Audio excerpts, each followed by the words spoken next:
Bonjour à tous, bienvenue dans Avant l'info avec Arnaud, très heureux de vous accueillir comme tous les jours sur Radio Shalom et bien sûr 24h sur 24 sur Facebook, sur Twitter, sur YouTube et sur Instagram. On est très heureux de vous retrouver avec notre ami Yohan Assayag. Bonjour Yohan. Bonjour Arnaud. Notre invité d'aujourd'hui vient de sortir son deuxième livre, Le K0, ça sort chez Albin Michel. Vous la connaissez sûrement parce qu'elle a sorti l'année dernière. Elle voulait juste marcher tout droit. Notre invitée s'appelle Sarah Barouk. Bonjour Sarah. Bonjour. Elle voulait juste marcher tout droit, le K0, 2 livres avec des thèmes assez difficiles, assez compliqués. Hein. On voit que tu vas pas dans la facilité. Alors, pour ceux qui n'ont pas lu, donc elle voulait marcher tout droit. Donc c'est la fin de la Seconde Guerre mondiale vue du point de vue d'une jeune fille de 8 ans. Donc c'est ça, d'une petite fille, ouais. Voilà. Et là donc le K0, c'est sur donc le premier cas avéré du SIDA en France. Qu'est-ce qui te donne l'inspiration pour écrire de tels livres? Déjà, bon, effectivement, on a l'impression que ces deux livres sont très différents, mais moi en tout cas, je vois le trait commun. C'est à chaque fois des gens assez ordinaires à qui il va arriver quelque chose d'extraordinaire, où ils vont devoir être poussés dans leur retranchement et trouver une issue positive, ou en tout cas où ils sont en paix avec eux-mêmes. C'était déjà le cas dans Elle voulait juste marcher tout droit, où finalement... je me disais, j'ai lu énormément de livres sur la guerre, mais finalement, très peu sur l'après-guerre. Mmh. Alors que pour moi, l'immédiate après-guerre est pour certaines personnes encore plus dure même que la guerre, parce qu'ils doivent faire face à la désillusion. Ils ont espéré pendant des années un état de paix positif, etc. Et puis finalement, la guerre se termine et c'est pas du tout ce qu'on pensait. Il y a toujours des rationnements, on est toujours pauvres, etc. Il y en a qui reviennent pas. Enfin bref, donc c'était ça qui m'intéressait. Et puis c'est une période on ne parle pas forcément dans les histoires. Non. C'est vrai qu'on dit qu'après la guerre, les 30 glorieux, tout ça, mais il y a eu quand même cette période de disette. Et voilà. Et donc moi, je me suis dit, mais c'est fou qu'on n'en parle pas, parce que à chaque fois que j'ai eu des conversations avec des gens qui ont été cachés pendant la guerre ou qui ont vécu la guerre, ils m'ont dit, mais finalement, ça a été des périodes heureuses pour moi quand j'étais cachée. Le plus dur, ça a été quand je suis rentrée. Voilà. Bon, ça, c'était pour le premier roman. Et le second roman... Le K0, donc, il vient de sortir donc, chez Albin Michel. Voilà, exactement. Là, encore une fois, c'est un médecin qui va être vraiment face à lui-même et face au serment d'Hippocrate, en fait, qui est le serment que prêtent tous les médecins. Ou le serment de Maïmonide, puisque le personnage du médecin est juif, donc Laurent Valenzy, il est médecin donc, à l'hôpital Saint-Louis, et il découvre un peu par hasard que un patient a des analyses de sang un petit peu bizarres. Voilà. Alors, on est en 1982. À l'hôpital Saint-Louis à Paris, et le docteur Laurent Valenzy qui dirige un service de médecine interne. Médecine interne, c'est un peu comme Dr House, quoi. En gros, quand l'enquête. Quand on ne sait pas vraiment de quoi souffre le malade, on l'envoie en médecine interne, et c'est là qu'on s'occupe de vraiment diagnostiquer l'investigation. Et c'est quelqu'un pour qui le fait d'être médecin est capital. Il a effectivement vécu un drame personnel qui fait que pour lui, la vie... La mort de sa mère. La mort de sa mère, puis celle de son père, et aussi un départ de Tunisie, une arrivée en France, comme beaucoup d'immigrés, avec une perte de repères, de racines, etc. Bref, pour lui, la vie n'a de sens que s'il arrive à faire reculer la mort. Donc pour lui, son engagement en tant que médecin est capital, et c'est vraiment ce qui donne le sens à sa vie. Donc c'est quelqu'un de très consciencieux, qui, chaque soir, même après une journée de 15 heures, va relire tous ses dossiers. Et ce soir-là, on est fin décembre, parmi tous les dossiers de ses patients, il trouve des résultats d'analyse qui ne correspondent à personne. Donc il mène l'enquête et il se rend compte que ce malade, qui est dans un état complètement déplorable, c'est-à-dire que, vu les résultats qu'il lit, le malade est en train de mourir. Et il fait ses recherches, le malade n'est nulle part. Donc il se dit, c'est pas possible. Au début, il croit à une erreur de l'hôpital, il pense qu'on a renvoyé chez lui quelqu'un qui va mourir et que l'hôpital va être porté responsable. Il s'imagine plein de choses comme ça. Il fait tout pour retrouver cet homme, il y parvient, et lorsqu'il se retrouve face à ce malade, il se rend compte que tous les symptômes ne correspondent à aucune maladie connue. En France, en tout cas. En France, en tout cas. Et il fait le rapprochement avec cette épidémie dont on parle aux États-Unis, qu'on appelle alors le cancer homosexuel. Et il se dit, mais est-ce que je ne serais pas face au premier cas de cette maladie ? Et là, il se retrouve pris dans un engrenage terrible, une sorte de course contre la montre, pour pouvoir soigner son patient et à la fois lutter contre ses peurs personnelles, parce que c'est quelqu'un qui a une petite fille, c'est quelqu'un qui a une femme qui est enceinte. Nathalie, donc sa femme, Julia, donc sa petite fille qui voit également. C'est compliqué pour eux de vivre avec lui parce que le livre commence, donc c'est une soirée où ils ont des amis à la maison et ben forcément il est appelé, il s'en va, la fille en pleure, la maman on va dire un petit peu compréhensive mais bon pas trop parce que bon c'est un peu normal, mais lui c'est vrai que le fait d'être médecin, tu l'as dit, c'est d'une importance capitale pour lui, la médecine et passe avant tout. Oui, et sa femme l'a épousé, elle le savait. C'est aussi ce qui fait qu'elle l'aime, de voir cet engagement. Et bon, effectivement, là, c'est peut-être le côté un peu personnel. Moi, j'ai eu un père qui travaillait aux urgences pendant toute mon enfance, donc effectivement, je ne l'ai pas beaucoup vu. Et c'était à chaque fois cette épée de Damoclès au-dessus de la tête, au-dessus de toutes les soirées, au-dessus de tous les mariages, au-dessus de tout. On ne sait jamais si le beeper va pas sonner, quoi. Et le livre, d'ailleurs, lui est dédié. Il est dédié à mon père, oui. C'est lui qui t'a inspiré cette histoire, c'est ça que tu dis. Mais il a dû avoir des cas aussi. Ouais, c'est ça. Déjà, ce que je voulais dire, et tu as tout à fait raison de le noter. J'ai toujours raison. On m'a prévenu, dis-lui qu'il a raison, ça va le mettre dans l'ambiance. Oui, on est en 1982. Il faut savoir que le premier test de sida, le test ELISA, arrive en 85. Donc à ce moment-là, on ne sait pas du tout ni comment la maladie se transmet, ni si on l'a ou on l'a pas. C'est-à-dire qu'un médecin qui croise un malade qu'il suspecte d'avoir ce qu'on appellera plus tard le sida ne sait pas si simplement en touchant le malade ou en respirant le même air que lui va pas être contaminé et contaminer les siens. Donc il y a une espèce de terreur comme ça dans le corps médical de se dire ok, je fais mon travail, je suis au chevet de ce patient, je fais mon possible pour le soigner, mais est-ce que je vais pas moi-même être malade et contaminer les miens? Donc voilà pour la situation qui est très difficile à vivre pour lui. Mais alors, pourquoi un livre aussi compliqué? Lorsqu'on écrit, on va dire, un premier, un second livre, j'avais parfois l'impression qu'on irait plus sur un sujet un petit peu plus simple. Mais là, toi, encore une fois, tu te tapes des sujets vraiment compliqués. Je ne sais pas si compliqués sont les noms plutôt complexes. Oui, aussi, oui, peut-être. Non, parce que compliqué, il y a un petit côté péjoratif. Ah non. Alors attention, le livre est passionnant. On peut le considérer comme un thriller. Effectivement, mon créneau, c'est pas ce qu'on appelle le feel-good book.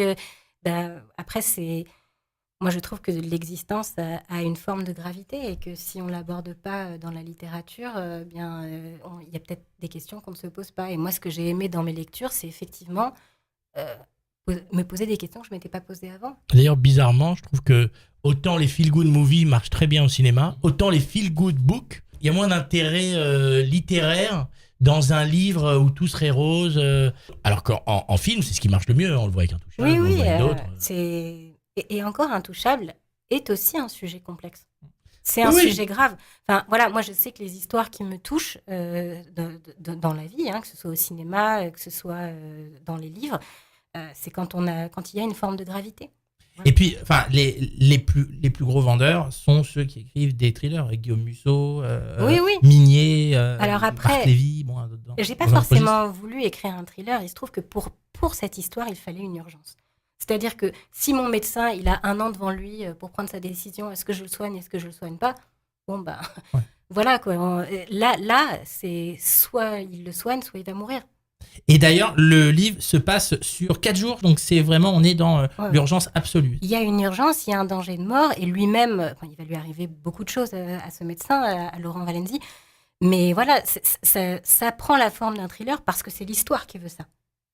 Parce qu'il y a un mystère, cette maladie qu'on ne connaît pas, et il y a une urgence. Sarah Barouk, pour le cas 0, c'est vraiment un livre passionnant, un thriller médical. On va l'appeler comme ça, excuse-moi, c'est comme ça qu'on l'appelle. Yoann, tu avais une question ? Alors oui, une question un peu plus... le livre parle d'un cas spécifique de ce docteur et du fait qu'il a été confronté à son cas 0, parce qu'en fait, chaque docteur a eu son cas 0. Exactement. Mais en fait, il y a quelque chose qui, dans l'époque des années 80, où on commençait à découvrir ce, entre guillemets, cancer des homosexuels et des toxicomanes. C'est comme ça que c'était appelé. Voilà. C'était justement cette recherche du cas 0. Est-ce que ça n'était pas aussi malheureusement une recherche de coupable ? C'était un peu ça, oui, je suis d'accord. Il fallait absolument trouver une justification. Est-ce qu'on se disait pas, on va savoir, est-ce que c'est les homosexuels qui nous ont amené ça ? Est-ce que ce sont les toxicomanes ? Est-ce que on avait même parlé des Africains, singes, à un moment donné, des singes, des Africains. Donc en se disant, voilà, on aura le coupable, on va le mettre en prison, comme un peu pour un meurtre, et on va le mettre en quarantaine et puis ce sera fini. Il y avait peut-être ça, il y avait peut-être aussi étudier ce que cette personne avait de particulier qui a fait qu'elle a développé cette maladie et pas une autre. Mais oui, donc en fait, on recherchait à tuer un particularisme. Voilà, exactement. Oui, oui, tout à fait. Mais de toute façon, non. Mais ça n'est pas la démarche du docteur. Pas du tout, non. C'est ça. Non, mais c'est ça qui est beau. Alors que quand on regarde les actualités de l'époque, ouais. J'imagine que tu as dû en voir. D'ailleurs, j'en ai publié pas mal sur ma page Facebook. C'était un peu l'ambiance, c'était de se dire qui nous a amené ce fléau sur notre territoire. Qui est le coupable? Il y a eu un peu de ça, et le fait que cette maladie ne touche alors ce qu'on appelait les 4 H à un moment donné, donc bizarrement les homosexuels, les héroïnomanes, les haïtiens, parce que bizarrement au début de l'épidémie, oui, touchait bizarrement plus d'haïtiens que les autres, et les hémophiles. Donc, à un moment donné, on a d'abord appelé ça le cancer homosexuel, puis la maladie des 4 H. Ouais, je sais pas. Et dans le jargon médical, c'est ce que j'utilise moi dans le livre, le lymphadénovirus. D'accord. Parce que c'était en fait une maladie qui ressemblait à un cancer de la lymphe. C'est pour ça au début qu'on pouvait confondre. Mais je suis tout à fait d'accord. Le fait qu'on ait voulu pointer une population a peut-être été aussi une justification pour faire reculer certaines démarches, certains financements. Et voilà, moi j'ai retrouvé parmi des archives des articles de l'Humanité qui expliquent, de l'UMA, qui expliquent que peut-être que le test de dépistage ELISA aurait pu être trouvé peut-être un an plus tôt si on avait reçu les fonds nécessaires pour le faire. Donc, je le dis à un moment donné. Après, moi, je ne suis pas journaliste d'investigation, c'est un roman, etc. Mais je pense mais c'est quand même très, très documenté. Hein. Oui. C'est vraiment très bien documenté. À ce niveau-là, c'est formidable. Je pense qu'effectivement, on aurait dit dès le départ que c'était une maladie qui pouvait toucher tout le monde, hétérosexuel compris. Peut-être ça a été le cas ensuite. Hein. Voilà. Comment ça fait qu'en France, on mette autant de temps à écrire un bouquin, à faire un film? Parce qu'il y a eu un film l'année dernière sur 120 battements par minute.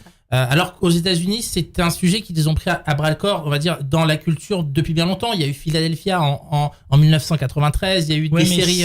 C'était quand même... Philadelphia, ça... Bien sûr, ça parlait de ça, mais finalement, quand on revoit Philadelphia aujourd'hui, ça parle plus du monde de l'entreprise, finalement, que du sida.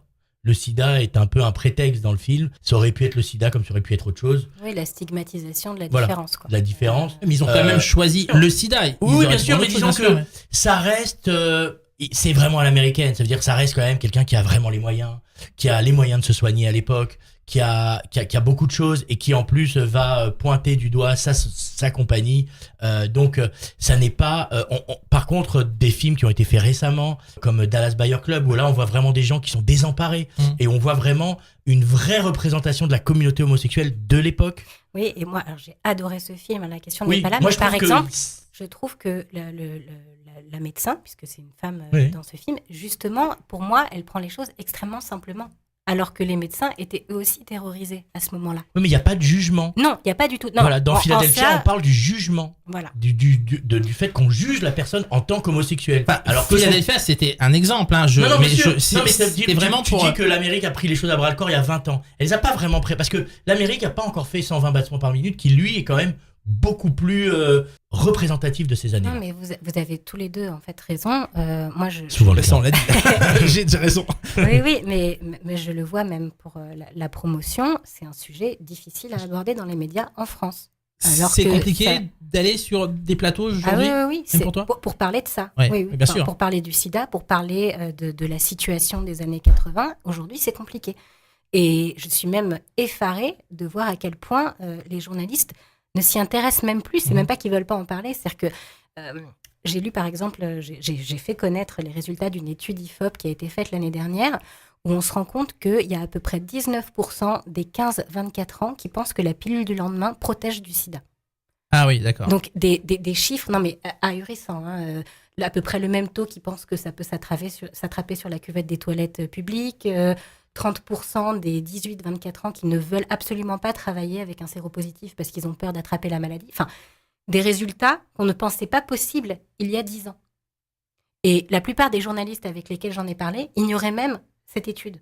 Alors que, le sida ne se guérit toujours pas. Alors, est-ce que c'est un problème de désinformation ou c'est un problème de je m'en foutis, ça y est, on a trouvé une trithérapie, on peut soigner, Et on peut, on peut soigner, on ne peut pas guérir. Ouais, c'est ça. C'est-à-dire que c'est toujours à double sens. On est passé tellement d'un état de sidération et de désarroi total des malades qui n'avaient quasiment plus d'espérance de vie à partir du moment où on leur diagnostiquait la maladie. Enfin, il y a quelques survivants de ces années qui ont réussi à traverser ces 30-35 dernières années avec la maladie, mais finalement, ils sont assez peu. Ceux qui ont été diagnostiqués dans les années 80, la plupart, malheureusement, sont décédés. Donc aujourd'hui, on a envie de montrer que l'espoir est revenu, qu'il y a des traitements. Et quelque part, quand on dit ça, on tue la prévention et on donne cette impression aux jeunes. Limite, on ne devrait pas se réjouir des progrès voilà. de la trithérapie, parce que plus on s'en réjouit, et plus la prévention recule. Voilà. Est-ce qu'il y a encore des gens qui se disent « c'est pas possible que je l'attrape » ? Ah mais bien sûr, il y a des gens qui se protègent pas et qui se disent cette personne n'a pas l'air malade. Oui. Et dans les communautés concernées. Mais j'ai envie de dire que aujourd'hui toutes les communautés sont. Ah non, bien entendu, toutes les communautés sont concernées. Mais disons que aujourd'hui, on pensait en France que l'information était vraiment bien passée là où il fallait qu'elle passe et tout, mais pas du tout. Et il y a même des modes aujourd'hui pour ne pas se protéger dans les communautés. Là, c'était la Gay Pride il y a quelques jours. Où voilà, on joue à la roulette russe, on s'amuse, c'est un jeu, en se disant bon bah si je perds, il y a le traitement, thérapie, voilà. C'est tout. Voilà. Alors que c'est malgré tout un traitement à vie qui est lourd. Plus que lourd. Voilà, moi je suis heureuse d'avoir fait ce livre déjà aussi pour parler de ça. Et là, on arrive à l'été, c'est une des périodes où il y a le plus de contamination, donc c'est aussi pour moi le bon moment d'en parler et de se dire que faut se protéger, quoi. Voilà. Il y a également un autre sujet que tu abordes dans le livre, c'est le sujet des origines. Oui. Alors, le personnage, Laurent Valenzy, est juif. Il a épousé une non-juive. Et à un moment donné, il se pose la question, parce que sa femme est enceinte, donc est-ce que le sujet de la circoncision va encore se reposer ? Donc, également, tout un pan sur l'intégration, sur l'assimilation. Est-ce que c'est facile de justement mélanger peut-être cette part de toi dans un livre qui est censé parler d'autre chose ? Alors, il y a plusieurs choses. Déjà, comme disait Flaubert, je suis Madame Bovary. Il adore. Il cite Flaubert, il cite... Mais nous, on vérifie jamais, nous. Non, mais il a raison. Madame Bovary, c'est moi. Madame Bovary, c'est moi.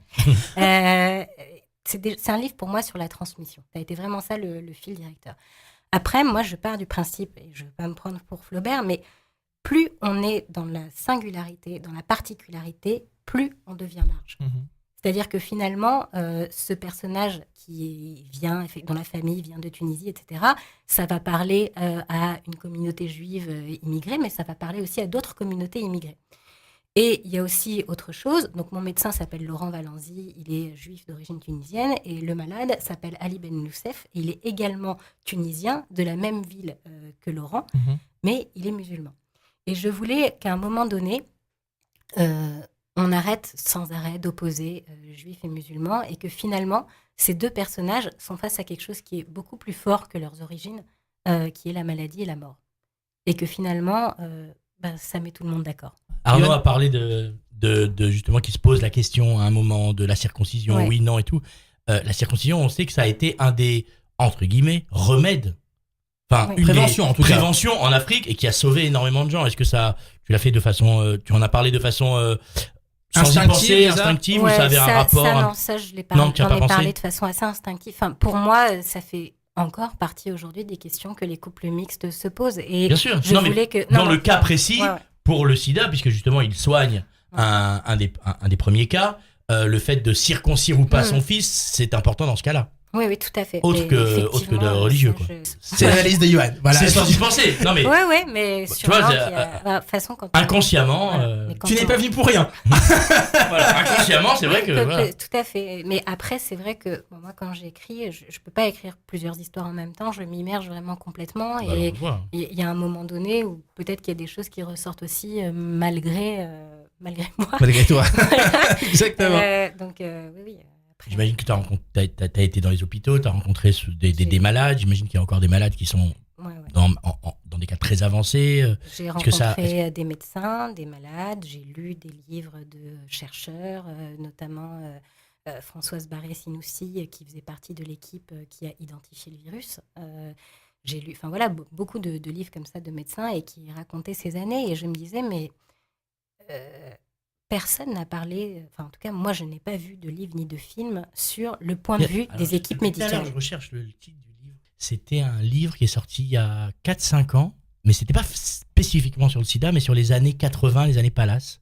Et on a l'impression que si on met côte à côte ton livre et le sien, t'as d'un côté ton cas, toi, où t'es enfermé donc, dans les chambres d'hôpitaux avec Laurent et son patient et tout, et de l'autre, le côté plus général qui parle de l'environnement. Ouais. Ça veut dire que t'as l'autre livre qui parle de la fête, les trucs, s'amuser et tout, de façon insouciante, et ton livre qui dit « Hey, attendez, arrêtez l'insouciance, là, regardez, il se passe des trucs, là. » Mais c'était un peu ça, cette époque-là. Ouais. Non, mais ils ont pris conscience un peu tard, hein, vers 88, 90, ça a commencé à se calmer. À la fermeture. Quand Palace a fermé, voilà. En fait. Mais ce livre-là, Les années Palace, où c'est vraiment abordé de façon très succincte, hein, très en filigrane, alors que toi, à exactement la même époque, ils sont déjà dans le dur, en fait. Déjà, il y a eu beaucoup de déni, et après, c'est toute même la question... Même de la communauté homosexuelle. De la communauté homosexuelle et des médias. À partir du moment où on n'a pas déjà de nom de maladie, on n'a pas de traitement, on n'a pas de dépistage avant 85. Donc à 82, on peut faire que des suppositions. Et ça, les médias n'aiment pas du tout les suppositions. Eux, ce qu'ils aiment, c'est donner des faits avérés. Donc avant d'alerter toute la population, avant d'envoyer l'information, il faut qu'elle ait été vérifiée. Donc c'est vrai que c'est très difficile d'avoir cet état de conscience de la population quand on nous en informe même pas. Il y avait certains chercheurs qui avaient déjà une idée du virus, quand les médecins à l'hôpital ignoraient toute cette maladie. Et c'est ce décalage que j'essaye de montrer aussi. Finalement, tout le corps médical s'est retrouvé livré face à lui-même. On a cette image comme ça des grands labos méchants, ce qui n'est pas tout à fait faux. Une maladie, c'est aussi une source de revenus quand on trouve comment la soigner. Donc ça, il faut l'avoir en tête. Mais il y a aussi toute la question politique derrière. À partir du moment où on reconnaît une maladie, on est en France, avec l'assurance maladie, la sécurité sociale qui rembourse. Ça coûte cher. Ça coûte très très cher. Donc, avant de rendre une maladie officielle, on va dire qu'on freine un peu des cas de fer pour savoir est-ce que véritablement on se lance là-dedans. Voilà, ça peut sembler inhumain, mais en réalité... Mais c'est l'homme. Voilà. C'est la nature de l'homme. Le cas 0, Sarah Baruch, sorti chez Albin Michel, encore une fois, un livre passionnant, un thriller sur toute cette période. Merci beaucoup d'être venu nous voir. C'est vraiment très merci Sarah et bravo encore. Exactement, bravo, et on le conseille à tous. C'est la fin de cette émission, merci d'avoir suivi. Rendez-vous demain pour de nouvelles aventures, si Dieu veut, si le patron est d'accord. Sortez couverts, voilà, c'est le message qu'on pourrait dire de ce livre. C'était Avant l'info avec Arnaud sur Radio Shalom.